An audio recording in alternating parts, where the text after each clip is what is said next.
Dia 95, Juízes 16 a 18, plano cronológico. Quando a força não basta, o preço da desobediência.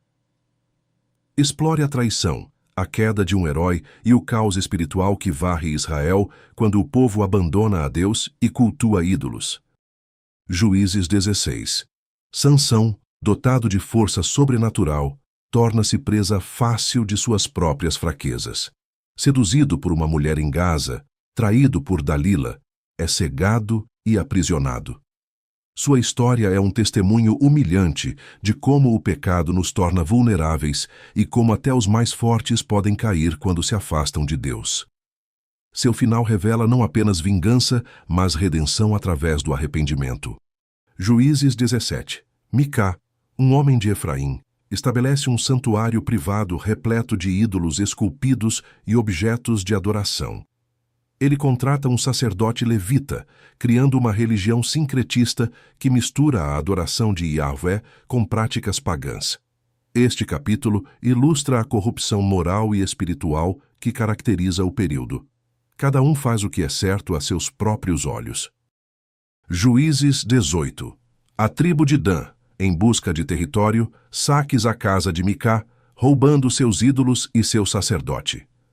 Eles estabelecem um centro de idolatria em Dan, perpetuando a apostasia que define a era dos juízes. A refrase "não havia rei em Israel" revela a anarquia moral e política que resulta da rejeição da liderança de Deus. Hoje você aprenderá palavras como zoná, harlot, dalat, dors, galak, to shave. Salve este vídeo para revisitar e aprofundar seu entendimento da queda espiritual de Israel.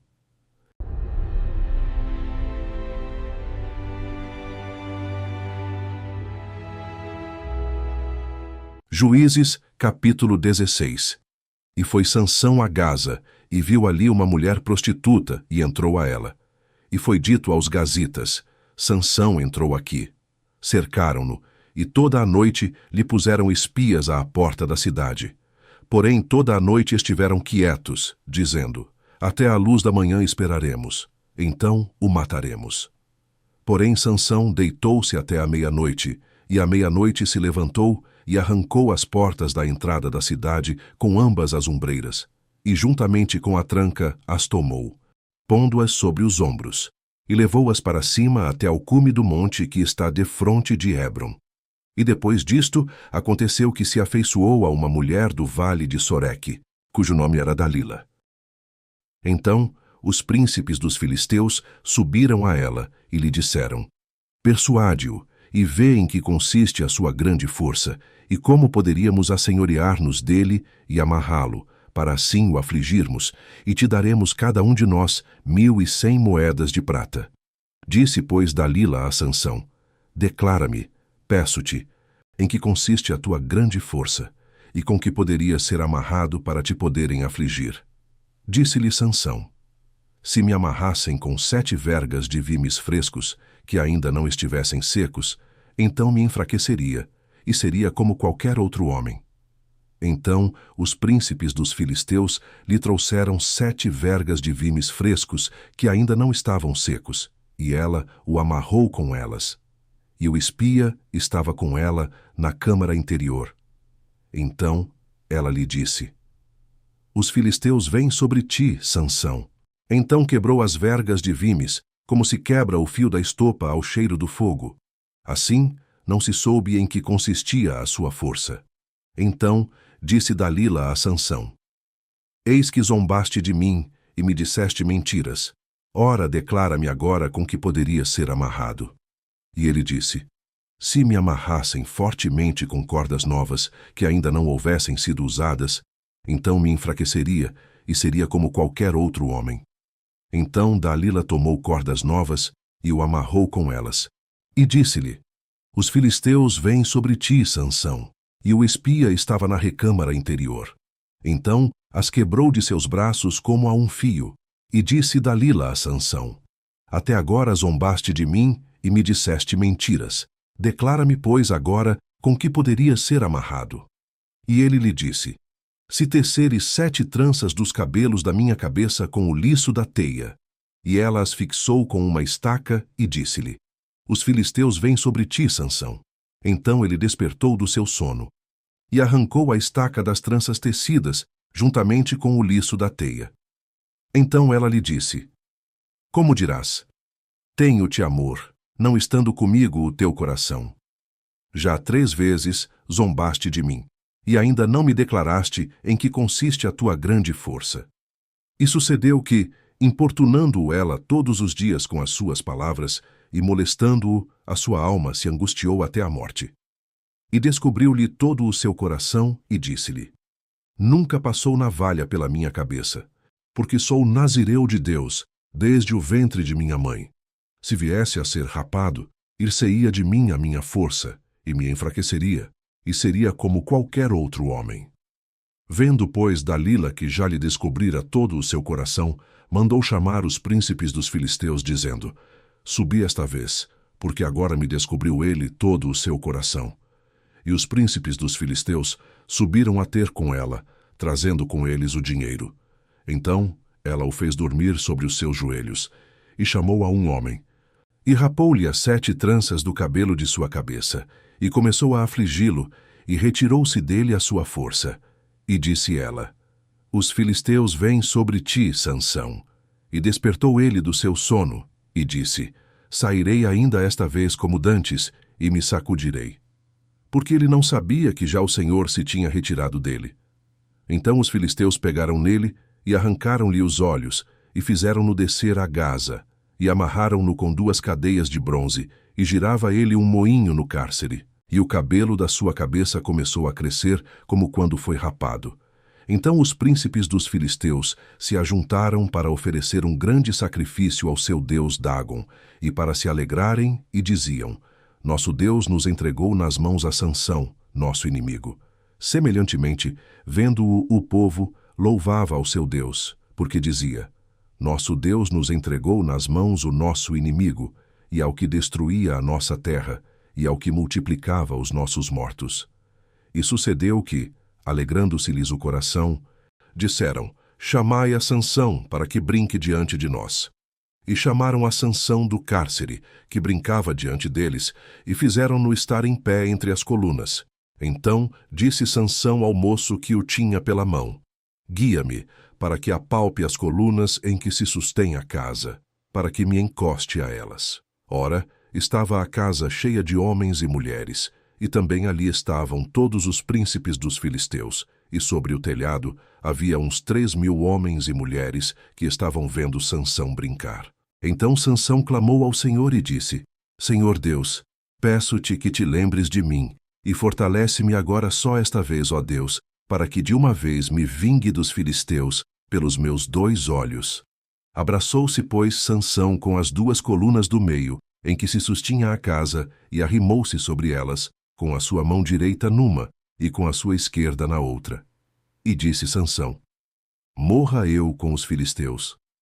E inclinou-se com força, e a casa caiu sobre os príncipes e sobre todo o povo que nela havia, e foram mais os mortos que matou na sua morte do que os que matara em sua vida. Então seus irmãos desceram, e toda a casa de seu pai, e tomaram-no, e subiram com ele, e sepultaram-no entre Zorá e Estaol, no sepulcro de Manoá, seu pai. Ele julgou a Israel 20 anos. Juízes, capítulo 17. E havia um homem da montanha de Efraim, cujo nome era Mica, o qual disse à sua mãe: As 1.100 moedas de prata que te foram tiradas, por cuja causa lançaste maldições, e de que também me falaste, eis que esse dinheiro está comigo, eu o tomei. Então lhe disse sua mãe: Bendito do Senhor seja meu filho. Assim restituiu as 1.100 moedas de prata à sua mãe. Porém sua mãe disse: Inteiramente tenho dedicado este dinheiro da minha mão ao Senhor, para meu filho fazer uma imagem de escultura e uma de fundição, de sorte que agora tu tornarei a dar. Porém, ele restituiu aquele dinheiro à sua mãe. E sua mãe tomou 200 moedas de prata e as deu ao ourives, o qual fez delas uma imagem de escultura e uma de fundição, que ficaram em casa de Mica. E teve este homem, Mica, uma casa de deuses, e fez um éfode e terafins, e consagrou um de seus filhos, para que lhe fosse por sacerdote. Naqueles dias não havia rei em Israel. Cada um fazia o que parecia bem aos seus olhos. E havia um moço de Belém de Judá, da tribo de Judá, que era levita, e peregrinava ali.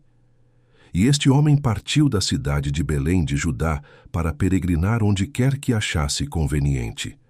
Chegando ele, pois, à montanha de Efraim, até a casa de Mica, seguindo o seu caminho, disse-lhe Mica: "Donde vens?" E ele lhe disse: "Sou levita de Belém de Judá, e vou peregrinar onde quer que achar conveniente."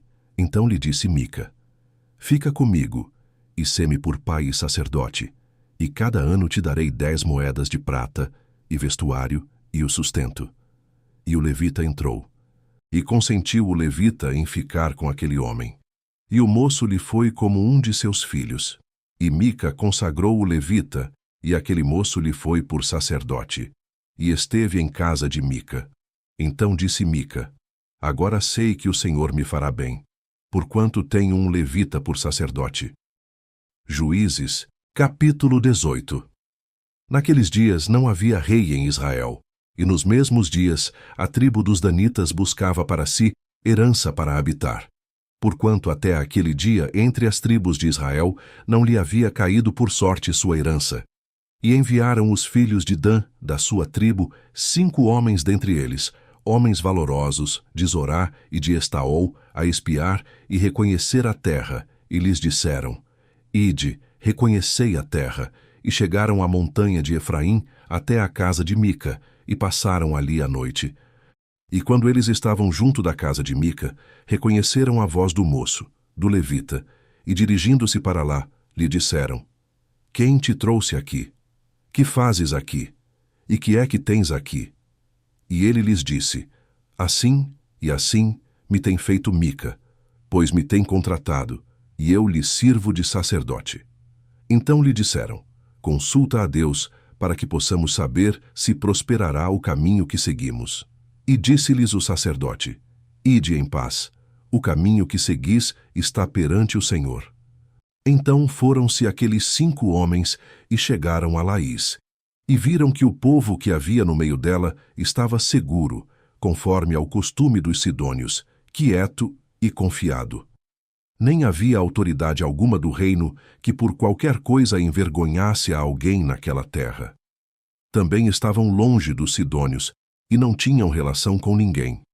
Então voltaram a seus irmãos, a Zorá e a Estaol, e seus irmãos lhes disseram: "Que dizeis vós?" E eles disseram: "Levantai-vos, e subamos contra eles, porque examinamos a terra, e eis que é muitíssimo boa. E vós estareis aqui tranquilos?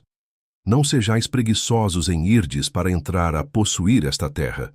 Quando lá chegardes, vereis um povo confiado, e a terra é larga de extensão.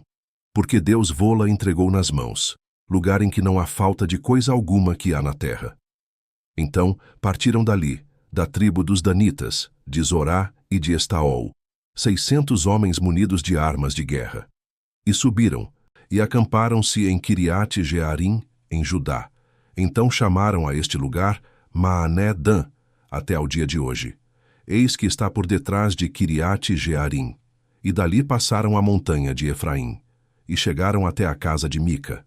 Então responderam os 5 homens, que foram espiar a terra de Laís, e disseram a seus irmãos: "Sabeis vós também que naquelas casas há um éfode, e terafins, e uma imagem de escultura, e uma de fundição? Vede, pois, agora o que haveis de fazer." Então se dirigiram para lá, e chegaram à casa do moço, o levita, em casa de Mica, e o saudaram. E os 600 homens, que eram dos filhos de Dan, munidos com suas armas de guerra, ficaram à entrada da porta.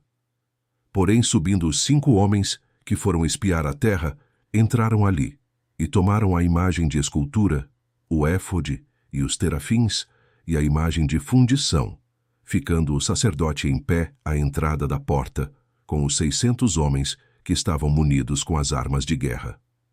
Entrando eles, pois, em casa de Mica, E tomando a imagem de escultura, e o éfode, e os terafins, e a imagem de fundição, disse-lhes o sacerdote: Que estáis fazendo? E eles lhe disseram: Cala-te, põe a mão na boca, e vem conosco, e sê-nos por pai e sacerdote. É melhor ser sacerdote da casa de um só homem, do que ser sacerdote de uma tribo e de uma família em Israel. Então alegrou-se o coração do sacerdote, e tomou o éfode, e os terafins, e a imagem de escultura, e entrou no meio do povo. Assim viraram e partiram, e os meninos, e o gado, e a bagagem puseram diante de si. E, estando já longe da casa de Mica, os homens que estavam nas casas junto à casa de Mica reuniram-se e alcançaram os filhos de Dan. E clamaram após os filhos de Dan, os quais viraram os seus rostos e disseram a Mica: Que tens? Que tanta gente convocaste? Então ele disse: Os meus deuses que eu fiz, me tomastes juntamente com o sacerdote e partistes. Que mais me resta agora? Como, pois? Me dizeis, que é que tens? Porém os filhos de Dan lhe disseram: Não nos faças ouvir a tua voz, para que porventura homens de ânimo mau não se lancem sobre vós, e tu percas a tua vida e a vida dos da tua casa. Assim seguiram o seu caminho os filhos de Dan. E Mica, vendo que eram mais fortes do que ele, virou-se e voltou à sua casa. Eles, pois, tomaram o que Mica tinha feito e o sacerdote que tivera, e chegaram a Laís, a um povo quieto e confiado, e os feriram ao fio da espada, e queimaram a cidade a fogo.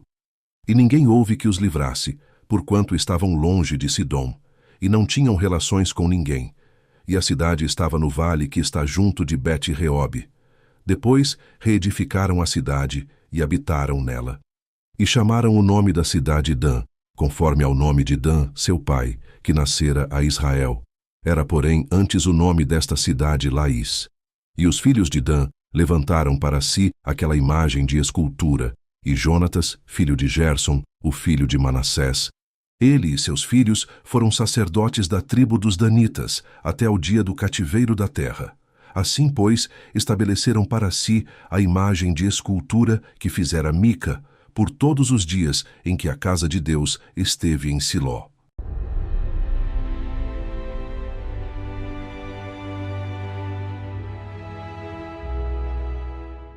Juízes 16 a 18 retrata uma nação em queda livre e espiritual. Sansão cai não pela falta de poder, mas pela falta de sabedoria. Micá e a tribo de Dan representam a geração que escolhe seus próprios caminhos. Quando não temos um rei que nos guie, caímos presos em nossas próprias fraquezas. Dia 95. Completo.